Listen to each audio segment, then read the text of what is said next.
दोस्तों, पति ब्रह्मचारी के इस नए एपिसोड में कहानी वहां से शुरू होती है जहां पार्टी का माहौल बाहर से चमकदार है, लेकिन अंदर ही अंदर कई रिश्ते टूटने के कगार पर खड़े हैं। सूरज अब इस शहर का नया कलेक्टर बन चुका है, लेकिन उसके दिल में एक ऐसा तूफान चल रहा है जिसे कोई नहीं देख पा रहा। ताई माँ मेहमानों के बीच खड़ी होकर गर्व से अपने बेटे की तारीफ कर रही है। हर कोई सूरज की कामयाबी की बातें कर रहा है, लेकिन तभी अचानक होटल के दरवाजे खुलते हैं और अंदर एंट्री होती है आईपीएस आकाश की। उसके साथ होती है ईशा, वही ईशा जिसे सूरज कभी अपनी जिंदगी से भी ज्यादा चाहता था। जैसे ही सूरज की नजर ईशा पर पड़ती है, उसके कदम एक पल के लिए रुक जाते हैं, लेकिन वह खुद को संभाल लेता है। आकाश जानबूझकर मुस्कुराते हुए सूरज के पास आता है और ऊंची आवाज में कहता है, बधाई हो कलेक्टर साहब, मिलिए मेरी पत्नी ईशा से। उम्मीद है आप इन्हें पहचानते होंगे। यह सुनते ही वहां खड़े सभी लोग एक दूसरे को देखने लगते हैं। माहौल में हल्की सी खामोशी छा जाती है, लेकिन सूरज अपने जज्बात छुपाते हुए शांत आवाज में कहता है कि जिन रास्तों को मैं पीछे छोड़ चुका हूं, मैं उन्हें दोबारा नहीं देखता।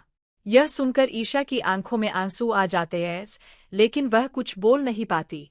पार्टी आगे बढ़ती है, लेकिन आकाश बार बार ईशा को सूरज के सामने लाकर उसे उकसाने की कोशिश करता है। कभी वह ईशा का हाथ पकड़कर उसे अपने करीब खींचता है, कभी उसके कंधे पर हाथ रचकर दिखावा करता है जैसे वह बहुत खुश हो, लेकिन सूरज साफ देख पा रहा होता है कि ईशा अंदर से टूटी हुई है। तभी ताई माँ एक बड़ा ऐलान करती है।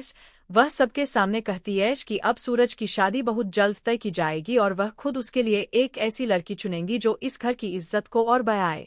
यह सुनते ही सूरज के दिल में एक और चोट लगती है, लेकिन वह चुप रहता है। थोड़ी देर बाद ईशा मौका देखकर अकेले में सूरज से मिलने आती है। उसकी आंखों में डर और दर्द साफ दिख रहा होता है। वह धीमी आवाज में कहती है कि सूरज, मुझे तुमसे बात करनी है। लेकिन सूरज गुस्से में कहता है कि अब कहने को क्या बचा है, जो कहना था तुम उस दिन कह चुकी हो जब तुमने मुझे छोड़ दिया था। ईशा रोते हुए कहती है कि मैंने तुम्हें कभी नहीं छोड़ा, मुझे मजबूर किया गया था। आकाश ने मेरे परिवार को धमकी नहीं की तो वह सबको बर्बाद कर देगा। यह सुनकर सूरज के अंदर जैसे सब कुछ हिल जाता है। उसे समझ नहीं आता कि वह क्या करे। उसकी आंखों में गुस्सा और दर्द दोनों एक साथ आ जाते हैं। तभी अचानक आकाश वहां पहुंच जाता है और हंसते हुए कहता है कि क्या बात है, पुराने प्यार की बातें हो रही है क्या। यह सुनते ही सूरज का गुस्सा फूट पड़ता है। वह आकाश का कॉलर पकड़ लेता है, लेकिन तभी उसे अपने ब्रह्मचारी व्रत की याद आती है। वह खुद को रोक लेता है और पीछे हट जाता है। आकाश यह देखकर मुस्कुराता है और कहता है कि तुम चाहे जितना बड़ा अफसर बन जाओ, लेकिन अपने दिल के सामने हमेशा हार जाओगे। तभी ताई माँ वहां आ जाती है और यह सब देखकर गुस्से में कहती है कि सूरज, यह सब क्या है, तुम फिर उसी लड़की के पीछे क्यों जा रहे हो जिसने तुम्हें धोखा दिया। सूरज कुछ बोलने की कोशिश करता है, लेकिन वह चुप रह जाता है क्योंकि अब उसके सामने सच आ चुका है, लेकिन वह इस सच को सबके सामने नहीं ला पा रहा। उसी रात सूरज अपने कमरे में अकेला बैठा होता है। उसके मन में एक ही सवाल घूम रहा होता है कि क्या वह अपने प्यार को बचाए या अपने परिवार और व्रत को निभाए।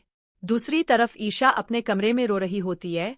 उसे उम्मीद होती है कि सूरज उसकी बात समझेगा, लेकिन उसे डर भी होता है कि कहीं सब कुछ खत्म न हो जाए।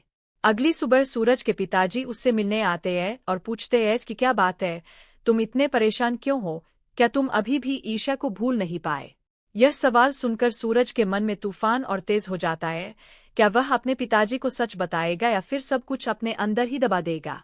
इसी बीच आकाश एक नई चाल चलता है।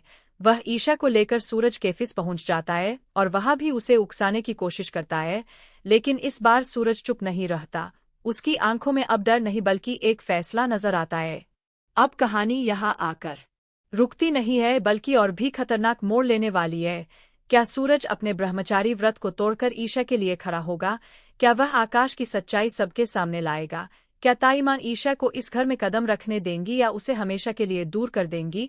और सबसे बड़ा सवाल, क्या सूरज अपने पिताजी को सब कुछ बता पाएगा या फिर यह राज हमेशा के लिए